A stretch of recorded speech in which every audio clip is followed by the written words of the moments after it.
Num Rio de Janeiro, ainda dividido entre o calçamento de paralelepípedos e as promessas da modernidade, o senhor Felício de Alencastro, homem de meia-idade e hábitos discretos, vê-se inesperadamente envolvido na popularização de uma doutrina filosófica nascida da pena de um conhecido seu, um certo Quincas Borba, agora falecido, mas cujas ideias, travestidas de ciência e progresso, ganham um novo fôlego entre os círculos letrados da capital.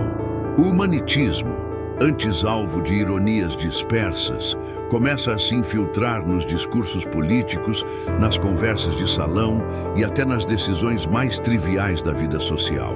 Felício, ao mesmo tempo cético e vaidoso, percebe uma oportunidade: transformar-se em intérprete oficial dessa filosofia de egoísmos disfarçados de altruísmo. A narrativa se desenrola entre cafés, sobrados e repartições públicas, expondo um jogo sutil de interesses, bajulações e traições intelectuais, onde cada personagem oscila entre o desejo de parecer virtuoso e a ânsia de preservar os próprios privilégios. As contradições morais de Felício crescem a cada capítulo, enquanto ele próprio se torna, sem perceber, o mais fiel exemplo do princípio que diz defender. Ao final, não se sabe se o humanitismo venceu por convicção ou por conveniência, apenas que, plantada a semente, o solo da vaidade humana tratou de regá-la com zelo. O homem das pequenas convicções, a Rua do Ouvidor, naquela manhã de setembro, exalava seu costumeiro aroma de tinta fresca, café ralo e vaidade humana. Os cavalos, impacientes, batiam os cascos contra o calçamento irregular, como se protestassem contra o atraso dos tempos. As senhoras atravessavam as calçadas com seus vestidos longos, mais interessados nos olhares alheios do que na própria travessia. Os homens, por sua vez, inclinavam os chapéus com a precisão de quem calcula um empréstimo. No centro desse palco de vaidades, caminhava o senhor Felício de Alencastro, funcionário público solteirão e, até então, homem de poucas ou nenhuma convicções sólidas. Não que lhe faltasse inteligência. Ao contrário, Felício era, como muitos de sua geração, um cético por conveniência. Um filósofo de mesa de boteco, desses que criticam tudo e todos, mas que, ao fim da noite, pagam a conta com a resignação de um súdito obediente. Havia, contudo, naquela manhã, uma inquietação nova em seu espírito. Era como se, depois de anos aceitando o mundo tal qual lhe fosse servido, Felício tivesse encontrado uma pedra no sapato, um incômodo moral que o obrigava a olhar ao redor com olhos mais atentos. O motivo? Uma carta recebida 2 dias antes. A correspondência vinha de um antigo conhecido, Dr. Reinaldo Mesquita, advogado de causas indecisas e entusiasta das modas intelectuais mais extravagantes. O teor da carta era tão ambíguo quanto o próprio remetente. Em linhas tortuosas, o Dr. Mesquita fazia referência à necessidade urgente de um encontro para tratar de uma ideia de importância cívica e filosófica, com promessas de grandes efeitos sociais e oportunidades de projeção pública. Felício, de início, inclinou-se a ignorar o convite. Tinha horror a qualquer tipo de reunião que envolvesse mais de 3 pessoas e menos de 2 taças de vinho. Contudo, o trecho final da missiva, com menção a um possível cargo na Câmara Municipal, atiçou-lhe a vaidade adormecida. O encontro ocorreu no Café Central, um desses estabelecimentos que fingem Paris, mas servem café morno com gosto de água de lavadeira. Felício chegou com sua habitual expressão de cansaço moral, mas os olhos atentos varriam o ambiente como quem procura um motivo para mudar de humor. Dr. Reinaldo, por sua vez, aguardava-o com um sorriso estudado e os cabelos penteados com excesso de brilhantina. Não tardou a revelar o motivo do convite. Meu caro Felício, o mundo, como o senhor bem sabe, caminha para uma era de transformação. As velhas filosofias ruíram. O povo busca uma nova doutrina, algo que una ciência e moralidade, e é aí que entra o humanitismo. Felício arqueou as sobrancelhas, disfarçando o enfado. Humanitismo? Não me diga que anda desenterrando as maluquices daquele defunto ilustre. O Quincas Borba? Reinaldo sorriu triunfante. Justamente, e com mais vigor do que nunca. Veja bem, Felício, os tempos mudaram. As ideias que antes eram motivo de risos tornaram-se, como direi, adaptáveis. Hoje falar em luta pela sobrevivência, em egoísmo racional, em progresso a qualquer custo, é sinal de modernidade. O humanitismo, com alguns retoques retóricos, pode ser a nova bandeira do século. Felício sorveu um gole de café e permaneceu calado por instantes. A lembrança de Quincas Borba lhe veio à mente. Um homem estranho, com um brilho de loucura nos olhos, defendendo com fervor a tese de que, ao vencedor, as batatas. Um princípio cínico, sem dúvida, mas agora apresentado como filosofia social. E o que espera de mim, Reinaldo? Perguntou, com voz neutra. Apenas o que sempre teve de sobra: bom senso e uma língua afiada. Quero que seja o intérprete dessas ideias para o público.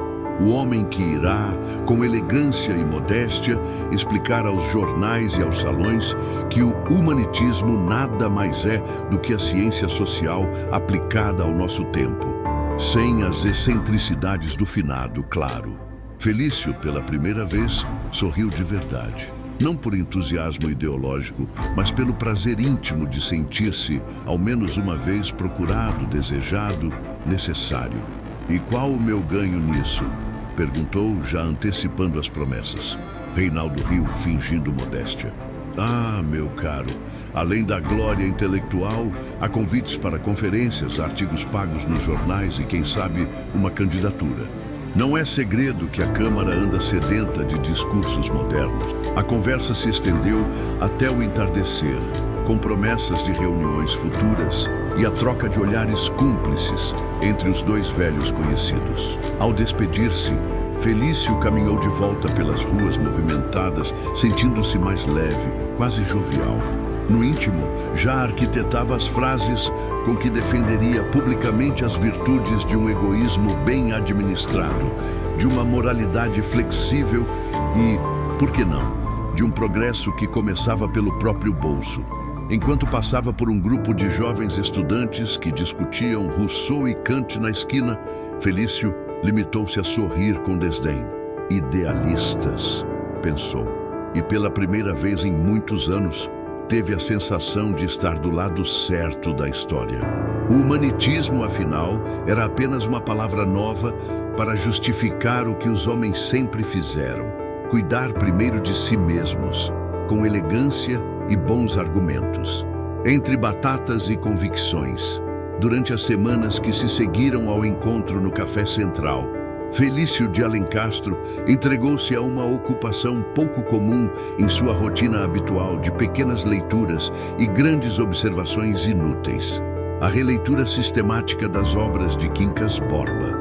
Ao abrir as páginas amareladas pelo tempo, reencontrou aquele palavrório redundante e febril, misto de filosofia de botequim com erudição de almanaque.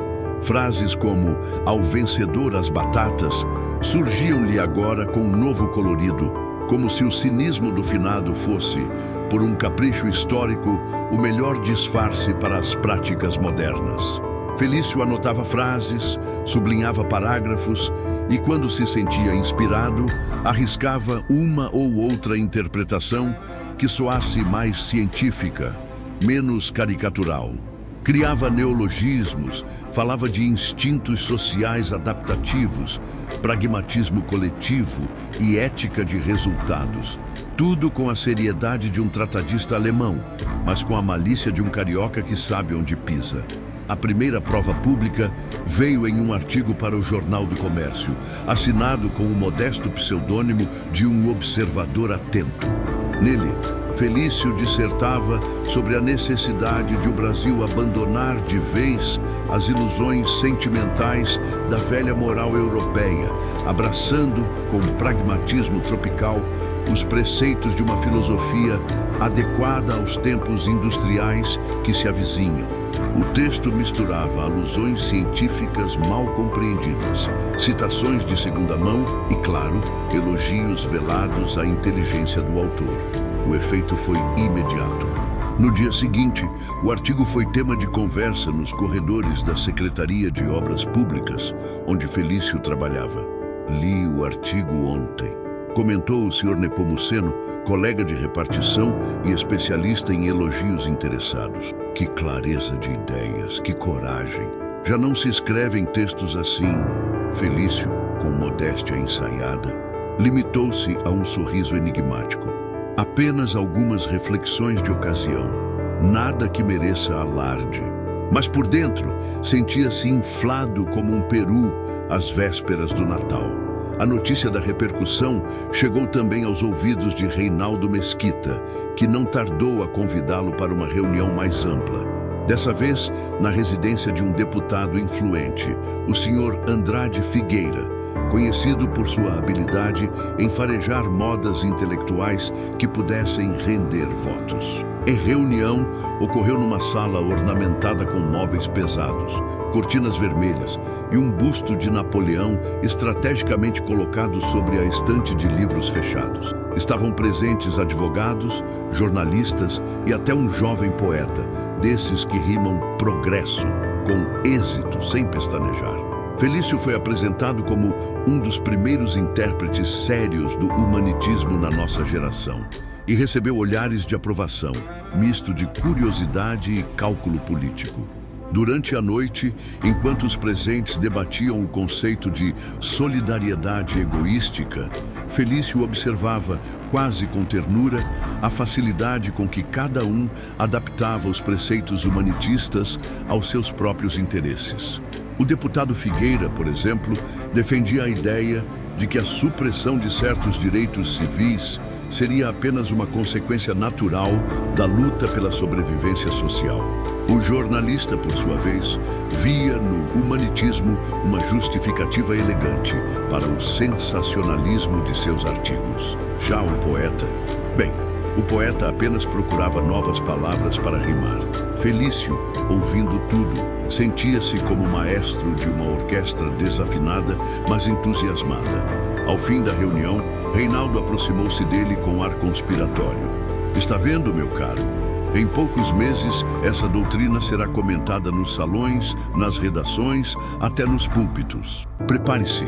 Sua presença será requisitada em mais de uma conferência.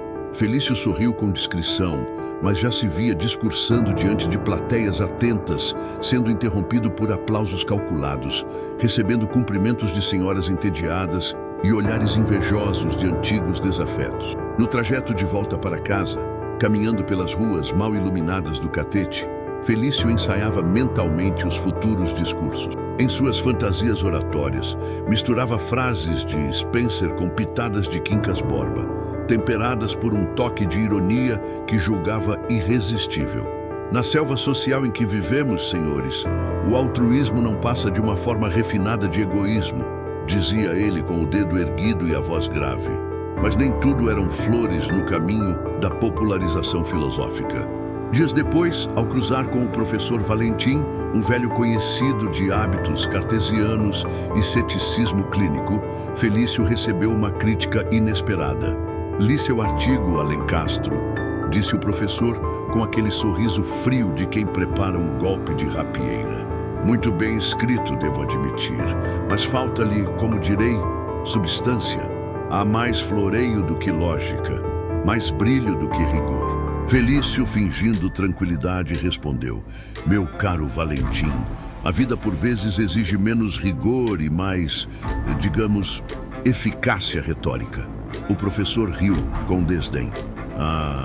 Se é retórica que procura, creio que está no caminho certo.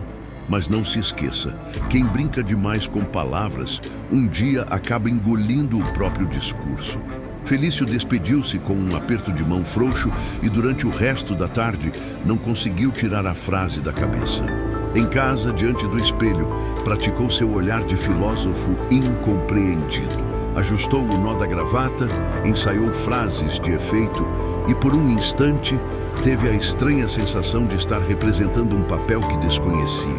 Porém, como todo homem que abraça uma mentira conveniente, tratou de calar a dúvida com um sorriso. Ao vencedor, as batatas, murmurou para si mesmo antes de apagar o lampião. E assim, com a vaidade regada e as convicções em construção, Felício dava mais um passo em direção ao palco, onde as ideias são apenas adereços, e a plateia aplaude qualquer coisa que soe moderna. A glória e os espelhos. As semanas avançaram com a mesma rapidez com que os boatos ganham corpo nas esquinas da Rua do Ouvidor.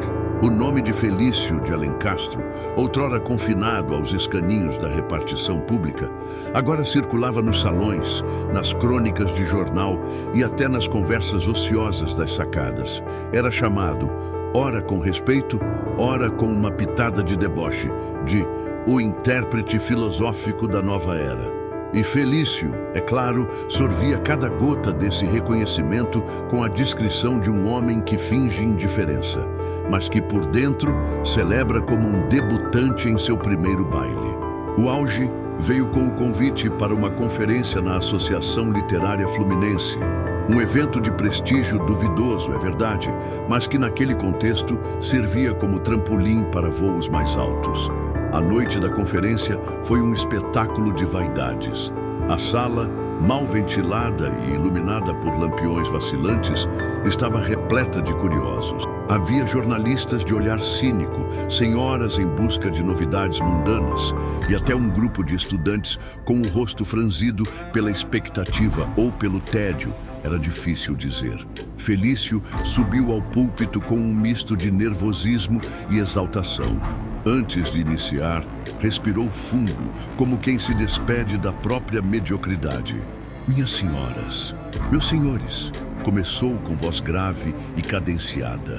O século XIX aproxima-se de seu ocaso, e com ele se vão também as ilusões sentimentais que por tanto tempo nublaram o olhar da razão. Ao longo de 1h30, discorreu sobre o humanitismo com uma maestria que surpreendeu até a si mesmo.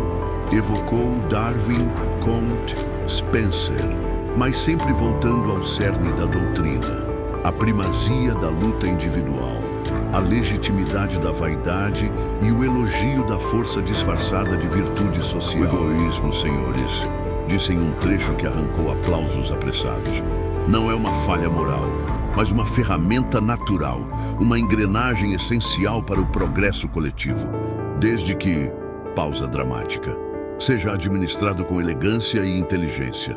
Ao término, os cumprimentos vieram em enxurrada. Houve mãos estendidas, tapinhas nas costas e até um convite para jantar na casa do próprio deputado Figueira, que já via em Felício um futuro aliado político.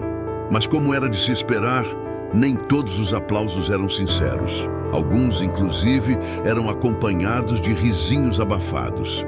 Na manhã seguinte, o jornal A Gazeta do Povo publicou uma crônica assinada por um certo observador irônico, cujas linhas destilavam uma fina camada de veneno. O Sr. Alencastro, novo arauto do egoísmo científico, brindou-nos ontem com um desfile de ideias recicladas, onde o cinismo foi servido em taças de retórica barata. Há quem o considere um pensador, outros, um hábil vendedor de palavras. A história, sempre paciente, saberá decidir. Felício leu a crônica com um sorriso amargo. Reinaldo Mesquita, ao encontrá-lo mais tarde no café, tentou minimizar o golpe. Meu caro, não se aborreça. Sabe o que dizem? Quando os cães ladram, é sinal de que estou passando, completou Felício, esforçando-se para rir. Mas a ferida, embora pequena, sangrava. Na repartição, os colegas antes discretos agora o abordavam com uma nova familiaridade, como quem se aproxima de uma figura pública sem o devido respeito. Grande filósofo, dizia Nepomuceno, rindo com a boca cheia de cuscuz. Quando vai lançar o livro? Ou prefere uma candidatura logo? As piadas, apesar de disfarçadas de amizade, tinham o peso de pequenas pedras lançadas ao orgulho de Felício. Em casa, os espelhos tornaram-se seus maiores cúmplices e juízes. Felício passava longos minutos diante deles, ensaiando expressões de intelectual fatigado, de pensador atormentado pelas incompreensões do mundo. Ajustava a posição do queixo, afinava o olhar para parecer distante e profundo. Havia noites em que, ao deitar-se, repassava mentalmente os elogios recebidos, tentando com isso abafar as críticas que ecoavam como fantasmas. Por vezes, entretinha-se com a ideia de escrever um tratado definitivo, algo que o imortalizasse na história das ideias nacionais. Mas, ao abrir o tinteiro e pegar a pena, dava-se conta de um vazio criativo, de um cansaço prematuro que o fazia adiar o projeto indefinidamente. Foi num desses serões de indecisão que recebeu uma nova carta de Reinaldo. Prezado amigo, urge que nos encontremos. Há conversas nos bastidores da Câmara sobre a formação de um novo grupo de orientação filosófica. Seu nome, evidentemente, está entre os mais cotados. A propósito, o próximo passo é conquistar os jornais mais conservadores. Prepare-se para novas aparições. Cordialmente, Reinaldo Mesquita. Felício sorriu ao terminar a leitura. O convite era tentador, mas no fundo, sabia que quanto mais subia, mais exposto ficava ao ridículo. Ainda assim, como um jogador que não resiste a uma última rodada, decidiu seguir adiante. Afinal, como dizia o velho Quincas Borba, adaptado agora ao gosto de Felício, ao vencedor não apenas as batatas, mas também os aplausos, as vaias e, com sorte, uma cadeira na Câmara. E naquela noite, diante do espelho, Felício ensaiou um novo discurso. Agora, com o peito cheio e a consciência um pouco mais vazia. O custo da glória. Os dias que se seguiram trouxeram a Felício de Alencastro aquilo que ele há muito desejara, mas cuja chegada agora lhe parecia com gosto de coisa imprópria: notoriedade. Era convidado para jantares, recepções, sessões públicas e até para inaugurações de bibliotecas de bairro.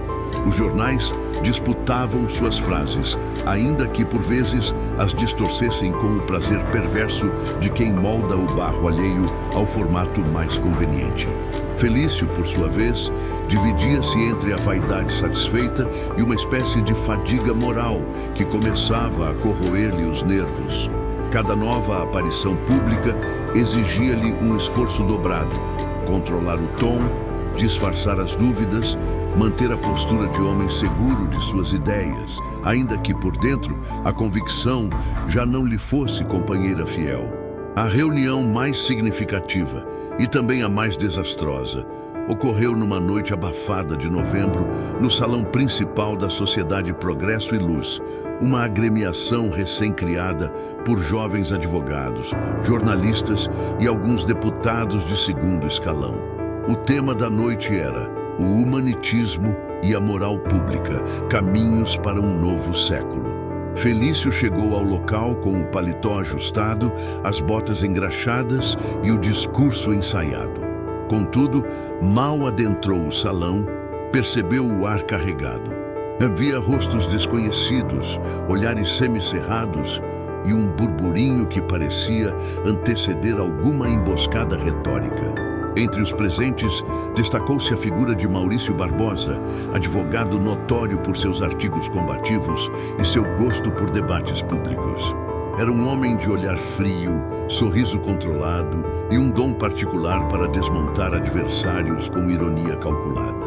Após a explanação inicial de Felício, onde mais uma vez repetiu os argumentos sobre o egoísmo racional, o progresso coletivo via interesses individuais e o triunfo moral do mais apto, Maurício pediu a palavra.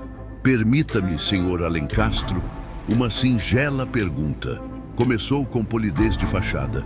Se, como Vossa Senhoria afirma, o egoísmo bem administrado é a chave do progresso, em que momento o senhor recomenda que abandonemos de vez a compaixão? Antes ou depois de recolher os dividendos? A sala riu. Primeiro, um riso tímido. Depois, encorpado. Felício tentou sorrir, mas o sorriso lhe saiu torto. Meu caro, creio que há um equívoco de interpretação. Disse, num tom que tentava ser conciliador.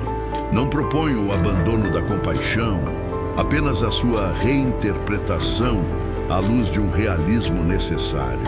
Maurício interrompeu, com a destreza de um cirurgião. Ah, compreendo. Uma compaixão que calcula juros, muito moderno, muito humanitista, nova gargalhada, mais forte. A noite terminou com Felício retirando-se antes do encerramento, sob o pretexto de uma indisposição. No caminho para casa, com a bengala batendo nervosa contra o calçamento, remoía o diálogo, ensaiando respostas que não dera, argumentos que não usara. O orgulho ferido latejava como uma ferida aberta. Em casa, rasgou os papéis onde começara a redigir seu próximo artigo. Durante horas, permaneceu sentado à mesa, olhando para a parede como quem espera uma absolvição que não viria. Nos dias seguintes, o episódio espalhou-se pela cidade com a rapidez de um boato bem temperado. As rodas de conversa comentavam entre goles de café e baforadas de charuto a surra dialética que o Sr. Alencastro levara. Reinaldo Mesquita, ao encontrá-lo num domingo de manhã, tentou amenizar. Não se abale, meu amigo. Toda filosofia nova passa por seus martírios. Lembre-se de Sócrates, de Galileu, até de Quincas Borba. Por que não? Felício, cansado, esboçou um sorriso sem convicção. A diferença é que, ao contrário deles, eu sei que minha doutrina é só conveniência. Reinaldo fingiu não ouvir. Prepare-se. Já fui informado de que o deputado Figueira ainda conta com sua colaboração na próxima sessão da Câmara. Parece que vão propor um projeto de lei inspirado nos preceitos humanitistas. Felício arqueou as sobrancelhas. Uma lei? Sobre o quê? Redução de auxílio aos desvalidos. Vão chamá-la de Lei de Estímulo à Autossuficiência Cidadã. Um nome bonito, não acha? Felício permaneceu em silêncio. Por um instante, a imagem de mendigos nas calçadas, de órfãos famintos, de operários exaustos, cruzou-lhe a mente como um pesadelo diurno. Mas a visão foi rapidamente enterrada sob o peso da conveniência política. Naquela mesma noite, ao preparar-se para dormir, sentou-se à beira da cama e encarou o próprio reflexo no espelho do guarda-roupa. As olheiras fundas, a palidez excessiva, os olhos semicerrados, tudo lhe parecia compor um retrato de alguém que envelhecera um lustro em poucas semanas. Lembrou-se da advertência de Valentim: quem brinca demais com palavras, um dia acaba engolindo o próprio discurso. O som dessas palavras ecoou em sua mente como o ranger de uma porta velha. Mas, como já aprendera, a melhor forma de sufocar uma consciência incômoda era vestindo-a de racionalidade. Ajustou o travesseiro, deitou-se e, antes de adormecer, repetiu para si mesmo em sussurro quase infantil: ao vencedor, as batatas. E assim, embalado por sua própria ironia, Felício adormeceu, sem saber que o pior ainda estava por vir. O último discurso. O mês de dezembro trouxe ao Rio de Janeiro um calor opressivo, desses que fazem o asfalto parecer um inimigo íntimo. As janelas dos sobrados permaneciam entreabertas, as cortinas balançavam preguiçosas e os vendedores de rua disputavam a sombra das mangueiras como náufragos atrás de um bote. Felício de Alencastro, contudo, não tinha olhos para o clima. Sua mente estava tomada por uma ansiedade que o corroía em silêncio. O motivo, o convite, ou melhor, a convocação para discursar na Câmara Municipal em defesa do projeto de lei que agora tramitava com o pomposo nome de Lei de Estímulo à Autossuficiência Cidadã. O texto da lei, uma combinação de burocratez e cinismo legislativo, previa o corte de verbas para as instituições de caridade e a redução de auxílios públicos aos indigentes. A justificativa, claro, vinha adornada por argumentos humanitistas. Estimular a luta individual, promover a seleção natural das competências e, acima de tudo, combater o assistencialismo que embota a iniciativa privada. Felício sabia que o texto nascera de um oportunismo político.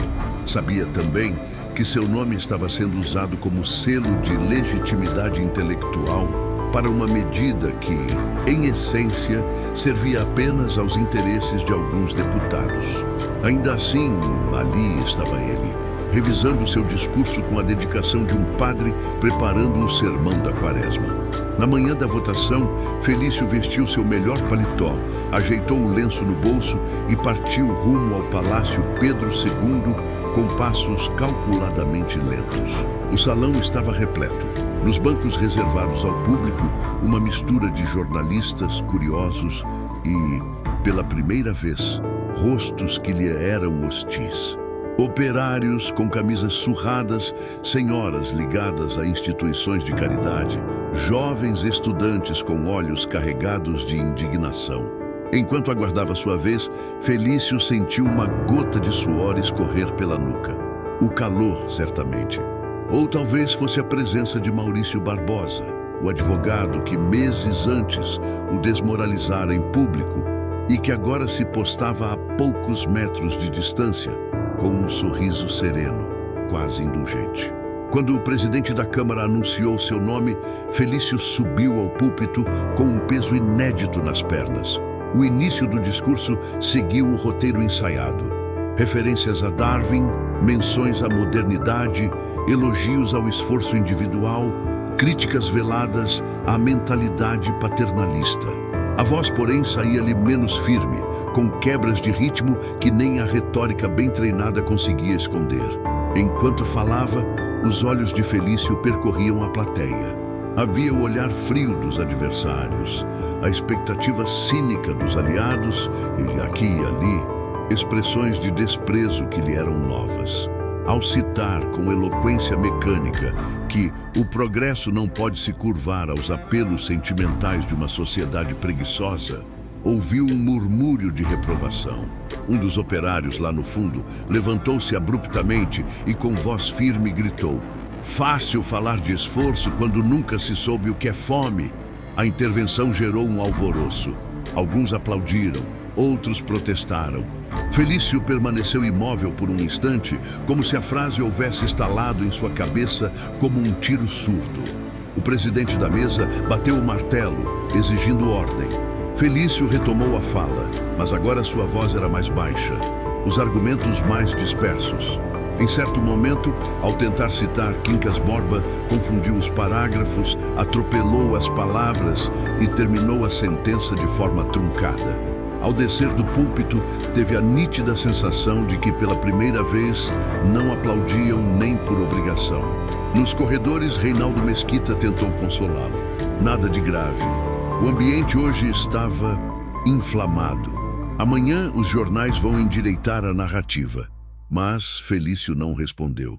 Caminhou até a saída. Respirou o ar quente da rua e seguiu, com passos incertos, até o Largo da Carioca.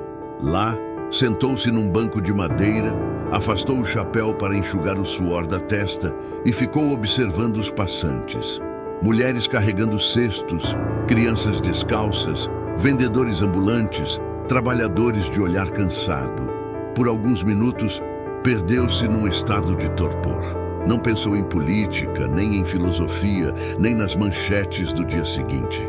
Apenas observou. Ao chegar em casa, ainda com o paletó amarrotado, deparou-se com uma nova carta sobre a mesa. Desta vez, o remetente era o próprio deputado Figueira. "Prezado senhor Alencastro, agradeço imensamente sua colaboração na sessão de hoje.